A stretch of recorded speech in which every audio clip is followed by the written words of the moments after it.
Not one, not two, not three, not four. I don't even have time. It was 11 fractured ribs and the punctured lung, but Drew Brees is back.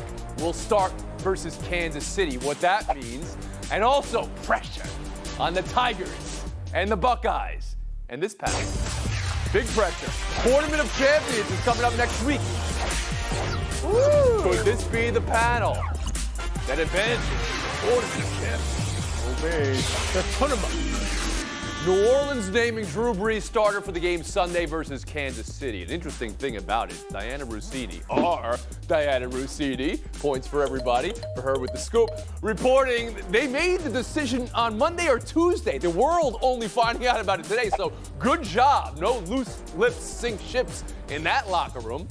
Also, maybe that changes the way you see it since he's been cleared and prepped with the team all week. But Rossini also reporting, her source making it clear, Brees is not 100%. He's 85 to 90%. Huge game for the number one seed in both conferences. Sarah Spain around the horn to you. What do you think of the Brees start? Does it give the Saints a better chance Sunday? Of course it does. Absolutely. Because even though they still probably want to attack with the run, because that's a weakness for the Chiefs defense, it doesn't mean that it still isn't better to have Drew Brees out there because you're able to use your entire package. And if he's not 100%, that's the thing that worries me the most. This is a team that doesn't want to go to Lambeau in January and play the Packers on the road. I get that. So they want to win this game. But more important than winning this game is winning that game against the Packers wherever it is or whoever it is they face in the playoffs. So if he's not 100%, nay, if he's not 110%, that fictional thing that we would need him to be for me to feel comfortable with this, I just don't think it's worth the risk. It does give him a better shot, but I still have the Chiefs in this game even with Brees. So Sarah wouldn't start Drew Brees Sunday. Clinton Yates, the Saints are. How do you feel about that? I wouldn't start Drew Brees Sunday, and I wouldn't care if he was even 100%. My goal would be to be playing Drew Brees in the playoffs, which is what you got all those wins for before. Taysom Hill, what's the point of having him run all these plays and start all these games if you don't think that he can get you to where you need to be? Number two, from a schematic standpoint, people talk about the KC defense. How do you think that the Saints are going to get their offense to work well? It's not going to be Drew Brees picking people apart. We know how he doesn't throw the ball that long. It's going to be through play action. Guess what? The Chiefs have the best play action defense in the league. So no, schematically, I would not have him in there either. I just don't think this adds up. I think it's too much of a risk at this point of the season. Frank Isola, that's two saying Brees shouldn't be starting Sunday. Where are you on this? I mean, he gives them their best chance to win. Of course he should be out there. They're going for the best record in the NFC. They want to try to get that bye. They want to try to play just 2 home playoff games to get to the Super Bowl. By the way, Tony, the reason it didn't get leaked out, there's no locker room access. So if you're not in the locker room, less voices okay. are talking. I mean, there's out. Twitter, But there's Instagram Live, there's a whole lot of different things. I get it. But here's the thing about Sean Payton, though. Considering that they had won 8 straight games without Brees starting up until the game that they played Sunday against Philadelphia. Yeah. That is a remarkable record. But I think the fact that they're now chasing New Orleans, chasing the Green Bay Packers, that's why Brees is going to start this week. Israel Gutierrez, where are you on this?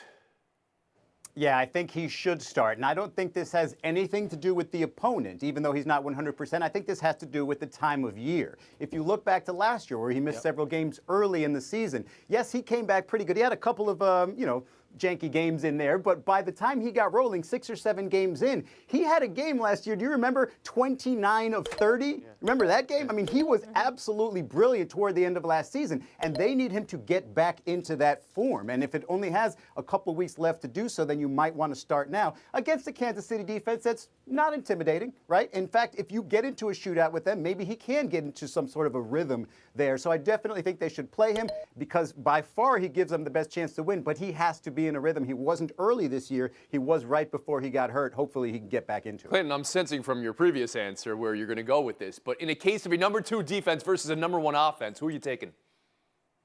In this case, I'm taking the defense when I know that the quarterback is hobbled in the most wonderful time of the year, Israel. Well, the quarterback is on the number 1 offense. It's the number 2 defense is New Orleans, Clinton.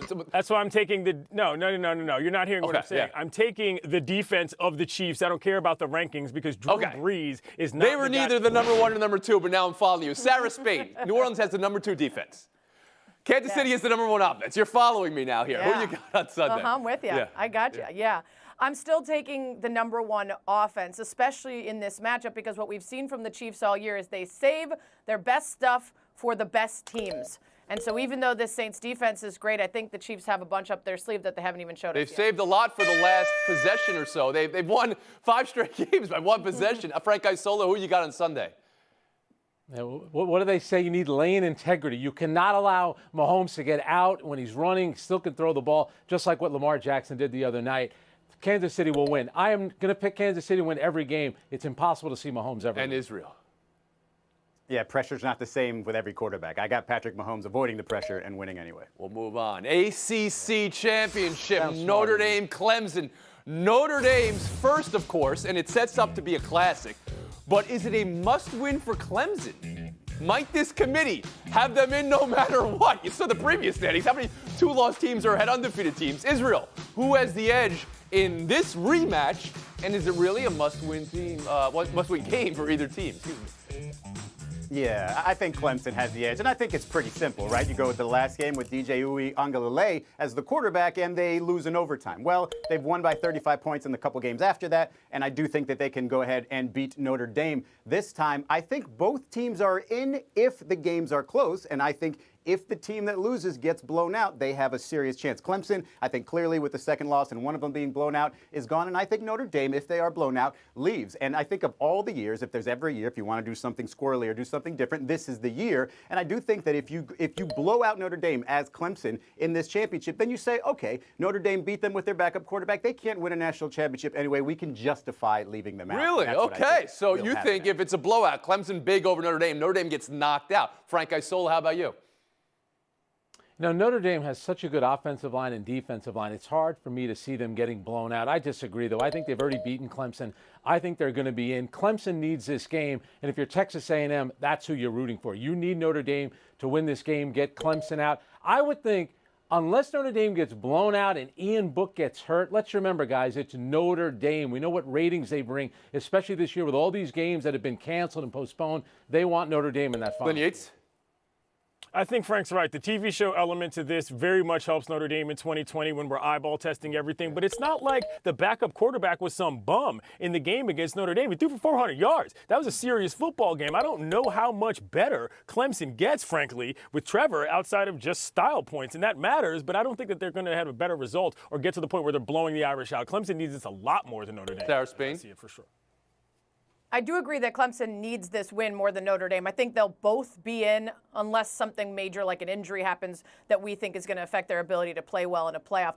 I think I've got Clemson in this one because if you look at the game last time, it was about as close as it gets, and everything pretty much swung the way of Notre Dame. Clemson had 3 fumbles. They only had 5 across the rest of their games all season long. This was the only game where they allowed a team to convert on more than 40% of their third downs. This was everything going the way of Notre Dame, and they still barely got the W. So you insert Trevor Lawrence and a couple things go the way of Clemson. I think Clemson gets So it. you've got Clemson. Clinton, you answered who needs it more. Do you believe Clemson gets it? No, I think Notre Dame wins this football game. You got Notre Dame. The path to victory for the Irish is what, Clinton? The path to victory for the Irish is what they do well, which is run the ball, keep the ball, and make sure the tight ends get that thing so that they can stay safe and the ball's not in the hands of Clemson, who scores. Frank Isola? I think Clemson will win. A 2-loss Clemson team cannot make it over Texas A&M. I'm sorry. Gutierrez. I think Clemson wins, but now I've just changed my mind thanks to Frank. I think Notre Dame would still get in with a blowout loss at number 4. You changed your mind because Frank's argument was so compelling? Wow, Or because nailed it. It's New York's team, Notre We'll Dame. move on. Big Ten Championship also this weekend. Ohio State's second game in 28 days. Big is what Buckeye defensive back Sean Wade says his team needs to come with. Quote, we've only played 5 games. Everybody else in the nation has played 8 or more. We have to show the world what we can do. Clinton, does Ohio State need to win big to show the world? I believe so. Look, the season that the Big Ten has had so far, the whole reason why we've been concerned about the number of games they play is because we're not sure what their competitive level is. And so in the case of Ohio State, in which a lot of people think they probably deserve to be there anyway, you better show it to us. These games are coming up soon. There is a timing element here that is extremely important. If they squeak by Northwestern, they're not going to look like a team that deserves to play in the playoff, and they won't be. Sarah Spain? In a normal year, I would say absolutely. They've played so few games. They need to get a really convincing win because they need to prove that they belong. But this is not a normal year. And based on what I've seen from the college football playoff rankings thus far, they decided who they thought would be good. And then those teams looked pretty good. And so then they decided they will be good, regardless of what they see from them. So I don't think it's going to change. I think we're going to see the same top four that we've seen as long as there isn't some absurd or terrible injury. I think even if they lose, they might still find a way to squeak them in. Israel Gutierrez? Yeah, you're not going to really find an argument for me against Ohio State at this point, again, because I just go back to the TV situation, right? Like, I do think they're going to beat Northwestern, and I do think that the Big Ten has been bad, so it really doesn't matter that they beat Northwestern by a bunch. It's not going to tell you that they're top four, but it is Ohio State, and they are ridiculously intriguing, and they have a great quarterback, and you put them in that national semifinal, even though they've been there so often, they are going to draw a lot of eyes. So I think Ohio State, regardless of the size of the win, is going to get it. Okay, Sarah just said even with a loss they could be in. Are you on that boat? Probably not. That would be a little bit too much. Okay, so Sarah didn't sway you there. Good to know. All right, Frank Isola, how about you? Well, I think there'll be a lot of screaming if they were to lose and get in, but of course we're going to root for chaos. I think Texas A&M should get in if Ohio State were to lose. I think if they win the game, I don't think it matters how many points. I think they're going to put him in. Clinton had said recently, you know what, forget about even the Big Ten championship game. Just put him in the college football playoff. I think Ryan Day agrees with that. I think the people on the committee agree with that. Those four teams, it's hard to see them getting knocked out, except for Clemson. I can't get any of you guys to answer anything other than the college football committee wants the best show come those final two games. They do. Yeah. You brought up Texas A&M a couple times. Nobody brought up Cincinnati. Nobody brought up Coastal Carolina. These are undefeated teams. The Clears! The top eight. Honestly, I'm watching right now. The Sun Belt Championship has been canceled, so Coastal Carolina ends their season here. What bowl is going to have the onions to put the Chanticleers in? I'm looking at you, Fiesta Bowl. We'll be back with Myrtle Beach Fire Bowl, Sale. we want it to happen. Aliens who came down to Earth 7 days ago, who've only seen the Chargers win close games at the gun, must be thinking, this is the most clutch franchise ever. How about this team? Herbert tying the rookie touchdown record. Gruden wearing the wrong hat. The Raiders collapsing again late in the season. Good wins on their resume, terrible losses on their resume for the team. Sarah, it's been 3 years for Gruden. Do you question the Raiders are trending in the right direction? It's tough because what's always on our minds is the paycheck that he's getting and the fact that he kind of felt like a laughingstock at the beginning. So everything he does well after that feels better than it is. But last year was the last 6 of the 7 that they lost. This year, they've lost 4 of their last 5, and that only win was barely beating the winless Jets. There has to be something about the way he doesn't adjust or change his game plans that allows other teams to see them and beat them late in the season. It needs to be fixed. They're still doing better than I thought under him, but... Israel? I'm still looking at the trend overall from 4-12 to 7-9. So whatever he ends up this year, you look at the offense and you see the personnel seems to be rounding out pretty well. Feels like Derek Carr's a quarterback you can win with. This is the team that beat Kansas City and played them close, and you have people wondering how tough of an out are they going to be. I think that's still trending upward regardless of these last couple of games. Frank Isola, is that the team you saw last night? I'll tell you what, Tony, you're questioning what was on his head. I'm questioning what was in his head. He challenged a first down pass for 2 yards. What was that all about? And when you talk about trending, let's remember, he's in a division with Kansas City, and then how about that quarterback on the Chargers, Justin Herbert? And you know that John Elway's always looking to get better, so they're in for a long haul. He's not going anywhere because of that contract. Yeah, what was up with that challenge? 2-yard play? I mean, it doesn't matter. I don't know. I think Yates, how about you? it would have been 2nd and 8. What's trending upward for once is the quarterback situation in Oakland. In Las Vegas. Listen to me saying it. But look, if Marcus Mariota is going to come in and turn into the guy that we thought that we saw at Oregon for once, I'm sorry. I am pumped about that. Oh, you're pumped about Mariota's performance. Okay. That was stunningly tremendous. He looked like a guy who knows what he's doing. Stunningly tremendous. Ask out of a quarterback in this league. I loved it. Yes, you lose the game, They but lost the Mariota game. to me is a positive in this situation. Okay. Yes, it was. And you got to feel good for him. Got to feel good for sure. the Chargers with Justin Herbert going forward. I mean, that rookie record, I know everybody's throwing the ball more now, but the guys he's passing, Peyton Manning's rookie season, Russell Wilson's rookie season, that's incredible. We'll move on. Buy or sell, too. The latest on a James Harden trade. Is there a mystery team Is the field expanding larger than Philadelphia? Brooklyn, as Shams Charania reports. Frank, what are you hearing here? To me, there's a lot of negotiating via the media. I do believe that Philadelphia is still the team, but I don't know. Chicago Bulls, could they make a run at it? What about the New York Knicks, who are desperate for a star? And never rule out the Golden State Warriors. They might have a little bit or enough to get a deal done. They got that Minnesota lottery pick. You have Andrew Wiggins. Who knows? So talk me through that. That's Wiggins and a lottery pick. You think if everything falls off, that could be a deal Houston would take for Harden? I think the Golden State Warriors believe that the culture they have, much like in Miami, that if he were to go there, he could be really effective. Israel Gutierrez, what are you hearing?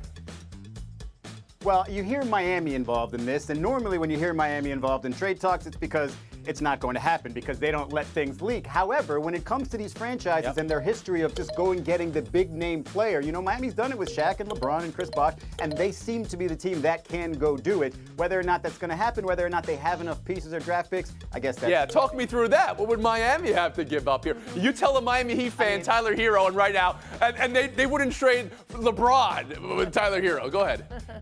If you're Houston, it's got to start with Tyler Hero and that draft pick that you have. So I don't think that Heat fans can get Harden for nothing. It's just not going to happen. Dara Spain. Yeah, I'm hearing that Frank avoided your question about what the Warriors would have to give up for Houston to want that deal, and now Izzy's trying to figure out what the Heat would want to give up. No. He answered that the Warriors would give Harden a good spot. He didn't answer whether Houston would get back anything Andrew worth Wiggins giving and a up lottery Harden. pick. And that's the problem. No. That's the problem with this issue is that not only does Houston have to get back enough to feel like it's worth giving up a superstar, but other teams have to want James Harden, feel like he's going to stick around, stick through the 2 years. Like, this is why it's such a mess, because every follow-up is like, well, yeah, actually, maybe not then. But he did say Wiggins and a lottery pick, or Minnesota's pick, I should say. So Frank did answer the question. Israel was a little bit dodgy there. Clinton Yates, how about you? And this is exactly why I would not have been playing James Harden. The guy shows up looking like the round mound of impound instead of something that you want to give off to a bunch of other people. And the worst case scenario is if he actually stays with the team going through all this other stuff. You need to get rid of him. Play him, or don't play him, but make sure you trade him and daggone sure discuss it in the media, because that is not what you want. Let the record show the last round mound did pretty well in the NBA, all right? Barkley's a Hall of Famer, so that's not necessarily something. Zion's not bad. Okay.